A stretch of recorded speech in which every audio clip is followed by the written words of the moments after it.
Hello friends, welcome to AR learning classes. मेरा नाम है आशुतोष और मैं आपको पढ़ाने वाला हूँ साइंस का आज दूसरा वीडियो है। और जैसा कि आपने पिछले क्लास में देखा था कि मैंने मैटर के बारे में डिस्कस किया था, उसका लिंक आई बटन में दिया हुआ है, आप जाके उस वीडियो को देख सकते हैं। ये उसी का कंटिन्यूएशन वीडियो है, तो आप अगर वो वीडियो नहीं देखें तो आप जरूर जाके विजिट करें आई बटन पर क्लिक करके, ठीक है। तो इस क्लास में हम क्या जानने वाले हैं, क्या देखने वाले हैं? इस क्लास में हम देखने वाले हैं पार्टिकल्स के प्रॉपर्टीज क्या होते हैं। पार्टिकल्स क्या होता है वो पिछले क्लास में हम देख लिए थे कि स्मॉलेस्ट यूनिट ऑफ मैटर को हम पार्टिकल्स कहते हैं। पार्टिकल्स के प्रॉपर्टीज को देखने वाले हैं इस क्लास में, ठीक है। बेसिकली 3 प्रॉपर्टीज हैं कि पार्टिकल्स के बारे में, कि ये जो पार्टिकल्स हैं इनके बीच में स्पेसेस होते हैं, they have spaces between them. दूसरा प्रॉपर्टीज है कि they keep on continuously moving, ठीक है, वो लगातार चलते रहते हैं, ठीक है। तीसरा है कि ये कंटिन्यूअसली आपस में एक दूसरे को अट्रैक्ट करते हैं, ठीक है। तो ये बेसिकली 3 प्रॉपर्टीज हैं पार्टिकल्स के। तो अब हम एक्सपेरिमेंट के आधार पे हम देखने वाले हैं कि इस प्रॉपर्टीज को कैसे हम प्रूव कर सकते हैं, ठीक है। पहला हम देखते हैं कि हैव स्पेसेस बिटवीन देम। आप इसके लिए एक एक्सपेरिमेंट कर सकते हैं। आप एक क्या करें, ग्लास ले लें, ग्लास पानी से भरा हुआ, आप इसमें चीनी डाल दें, ठीक है। आप इसमें चीनी डाल दें, ठीक है, और आप चीनी का घोल बना लें। आप इसको स्टीर करेंगे, आप इसको अगर स्टीर करेंगे, ठीक है, आप इसको स्टीर करेंगे तो आप थोड़ी देर अगर इसको छोड़ देंगे स्टीर करने के बाद, तो आप देखेंगे कि चीनी कंप्लीटली इसमें डिजॉल्व हो गया है, ठीक है। कंप्लीटली इसमें डिजॉल्व हो गया, चीनी आपको कहीं दिखेगा ही नहीं। इसका मतलब क्या हुआ कि चीनी, अच्छा देखिए, ये पानी भी मैटर है, मतलब मेड अप ऑफ पार्टिकल्स। चीनी भी क्या है, मैटर है, मेड अप ऑफ पार्टिकल्स। तो चीनी डिजॉल्व हो गया, इसका मतलब क्या होगा, चीनी के जो पार्टिकल्स थे वो टूट गए हैं, वो आपस में दूरी बना लिए हैं, ठीक है। टूट के कहाँ पे चले गए हैं, तो ये पानी के पार्टिकल्स के बीच में कहीं पे एडजस्ट हो गए हैं, ताकि आपको दिख भी नहीं रहा। अभी मुझे थोड़ा दिख रहा है, लेकिन आप थोड़ा देर छोड़ देंगे और स्टीर करेंगे, ये कंप्लीटली डिजॉल्व हो जाएगा। और ये कैसे जाएगा, तो ये जो पानी के जो पार्टिकल्स हैं उनके बीच बीच में जो स्पेसेस हैं उसमें चला जाएगा ऑब्वियसली, तभी तो ये गायब हो गया यहाँ से। इसका मतलब ये एक्सपेरिमेंट से हम प्रूव कर सकते हैं कि मैटर पार्टिकल्स के बीच में स्पेस होता है मैटर के इनसाइड में, ठीक है।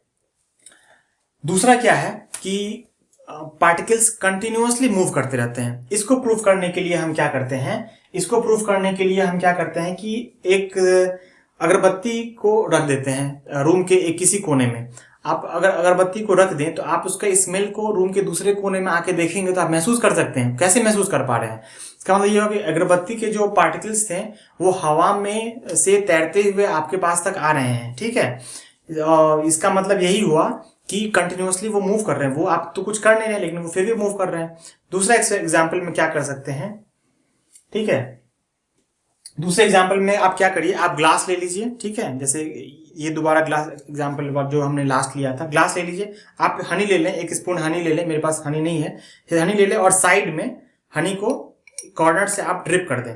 ड्रिप करके आप इसको छोड़ दें। थोड़ी देर आप अगर छोड़ देंगे और रखे रहेंगे तो आप देखेंगे कि हनी जो है सो कंप्लीटली डिजॉल्व हो चुका है। इसका मतलब क्या हुआ कि हनी के जो पार्टिकल्स थे वो मूव होकर वाटर में चले गए हैं, तो डिजॉल्व हो गए हैं। इसका मतलब हुआ कि वो कंटिन्यूअसली हनी के पार्टिकल्स मूव कर रहे हैं।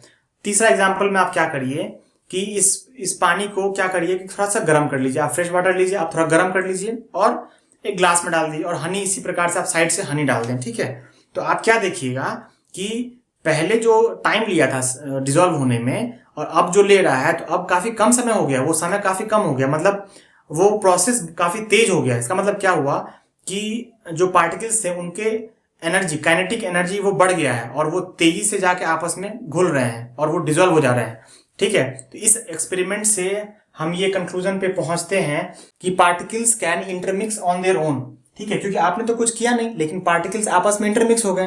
तो पहला कंक्लूजन हो गया, पार्टिकल्स कैन इंटरमिक्स, ठीक है, ऑन देयर ओन। दूसरा कंक्लूजन क्या हुआ, दूसरा कंक्लूजन है कि they do so by getting into each others space. जो बीच में जो स्पेस होते हैं उसके अंदर जाके, एक दूसरे के स्पेस में जाके ऐसा करते हैं। कैसे इंटरमिक्स होते हैं, तो इनके स्पेस के बीच में जाके। तीसरा कंक्लूजन क्या है कि ये इंटरमिक्सिंग प्रोसेस जो है, जब हमने जब पानी गर्म कर दिया था, हीट प्रोवाइड कर दिया था, तो ये फास्ट हो गया था। ठीक है, तो अच्छा, इस इंटरमिक्सिंग प्रोसेस को हम क्या कहते हैं? इस इंटरमिक्सिंग प्रोसेस को हम डिफ्यूजन कहते हैं, और हीट करने पे ये डिफ्यूजन प्रोसेस फास्ट हो जाता है। तो ये तीसरा कंक्लूजन हम निकाल सकते हैं इस एक्सपेरिमेंट से। ठीक है, ये 3 कंक्लूजन हमने निकाले। अब हम तीसरा प्रूफ करते हैं कि ये जो पार्टिकल्स हैं ये एक दूसरे को आपस में हमेशा अट्रैक्ट करते रहते हैं। इसके लिए हम क्या क्या कर सकते हैं? इसके लिए हम एक्सपेरिमेंट करेंगे।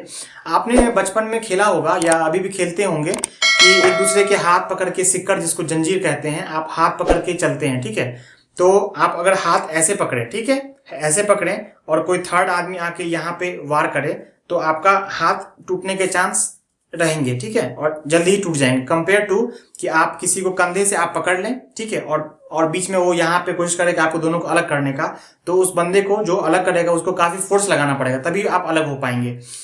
तो इसका मतलब ये हुआ कि इसमें आपको फोर्स कम लगाना पड़ा अलग करने के लिए, और इस केस में जब आपने एक दूसरे को पकड़ लिया तो फोर्स ज्यादा लगाना पड़ा। ठीक है, और दूसरा आप एक एग्जाम्पल ये ध्यान रखिए, दूसरा एग्जाम्पल ये है कि आप एक आयरन नेल ले लीजिए। ठीक है, आयरन नेल ले लीजिए। ठीक है, आयरन नेल ले लीजिए, और फिर क्या करिए, रबर ले लीजिए। ठीक है, और ये दोनों को आप ब्लेड से काटने की कोशिश करिए, ब्लेड से काटने की कोशिश करिए। कौन सा कटेगा आसानी से? रबर वाला आसानी से कट जाएगा, आयरन नेल वाला कटेगा। तो हेक्सा ब्लेड अगर आप लें, उससे अगर काटें, आपने देखा हो, या हथौड़ी आप मार के कोशिश करें, तो धीरे धीरे ये भी कट जाएगा, बट आपको समय इसमें काफी लगेगा, और ये आपको जल्दी टूट जाएगा। इसका मतलब क्या हुआ कि इसमें जो पार्टिकल्स थे ये आपस में लूजली पैक्ड थे, लूजली आपस में एक दूसरे को पकड़े हुए थे। जैसा कि हमने देखा था एक्सपेरिमेंट में, हाथ वाला एक्सपेरिमेंट, लूजली अगर पकड़ते हैं तो आप जल्दी ब्रेक हो सकते हैं, छूट सकते हैं एक दूसरे को। तो लेकिन और नेल वाले केस में क्या है, ये जो पार्टिकल्स हैं ये एक दूसरे को बहुत टाइटली हेल्ड किए हुए, टाइटली पकड़े हुए हैं, इसीलिए ये टूट नहीं पा रहे हैं। ठीक है, इसका मतलब ये हुआ कि हम कह सकते हैं कि जो पार्टिकल्स हैं वो एक दूसरे को अट्रैक्ट कर रहे हैं। ठीक है, तो ये हम कंक्लूजन ड्रॉ कर सकते हैं कि पार्टिकल्स अट्रैक्ट ईच अदर। तो हमने आज की क्लास में क्या देखा? 3 चीज देखे प्रॉपर्टीज के बारे में, कि particles have spaces between them, second they keep on continuously moving. ठीक है, थर्ड हमने देखा कि आर्टिकल्स अट्रैक्ट ईच अदर। ठीक है, तो आज आप लोगों के लिए क्वेश्चन है इसी क्लास से रिलेटेड, आप उसका आप जवाब कमेंट बॉक्स में दें। ठीक है, पहला क्वेश्चन ये है कि इनमें से कौन जो है सो मैटर है? जैसे कि चेयर हो गया, आपको आइडिया हो गया, ठीक है, आपको लव हो गया, आपको स्मेल हो गया, आपको टॉवेल हो गया। तो इनमें से कौन कौन सा मैटर है ये आपको बताना है। ठीक है, दूसरा क्या है? दूसरा एक एक्सपेरिमेंट है जो आपको करना है। आप क्या करिए कि गरम खाना हो, जब गरम घर में आपका खाना बनता है, तो आप एक गरम खाना थोड़ा सा लेके आप घर के दूसरे जगह चले जाएं, और उसको आप कोशिश करें स्मेल करने का। मतलब आप किचन में रख दे खाना को, और आप दूसरे कोने में से स्मेल करने का कोशिश करें, और आप देखिए कि वो आप स्मेल क्या महसूस कर पाते हैं। नहीं कर पाते हैं तो और थोड़ा पास आके कोशिश करें, और वही जब खाना ठंडा हो जाए तो आप कोशिश करें कि दूर जाए पहले, वहां से कोशिश करें, और फिर नजदीक आके कोशिश करें कि नजदीक से स्मेल करने का। तो आप देखेंगे इस एक्सपेरिमेंट में कि आप जब ठंडा खाना हो जाता है तो आपको काफी पास आना पड़ता है वो स्मेल को महसूस करने के लिए। स्मेल कैसा ही होता है? Diffusion process. हमने लास्ट अभी देखा कि इंटरमिक्स होते हैं आपस में डिफ्यूज करके, तो स्मेल हवा में डिफ्यूज होकर आप तक पहुंच रहा है। तो ये एक्सपेरिमेंट आप करें, आप बहुत ही मजेदार है और आपको काफी इंटरेस्टिंग लगेगा। ठीक है, तो आज का क्लास फ्रेंड्स इतना ही। आप ये जो क्वेश्चन है आज का क्लास कमेंट बॉक्स में जरूर आंसर करें कि इनमें से कौन कौन से जो है सो पार्टिकल्स हैं। कोई भी डाउट हो तो आप टेलीग्राम चैनल पे हमें ज्वाइन करें, और जिसका लिंक डिस्क्रिप्शन में दिया हुआ है, आप वहां जाके क्वेश्चन पूछें। अगले क्लास में हम देखने वाले हैं कि स्टेट्स कितने प्रकार के होते हैं, मैटर के कितने स्टेट्स होते हैं, उसके बारे में हम चर्चा करेंगे अगले क्लास में। तो आप जरूर शाम 7 बजे रोज आप आके देखें हमारे वीडियो को। ठीक है friends, thank you, bye bye.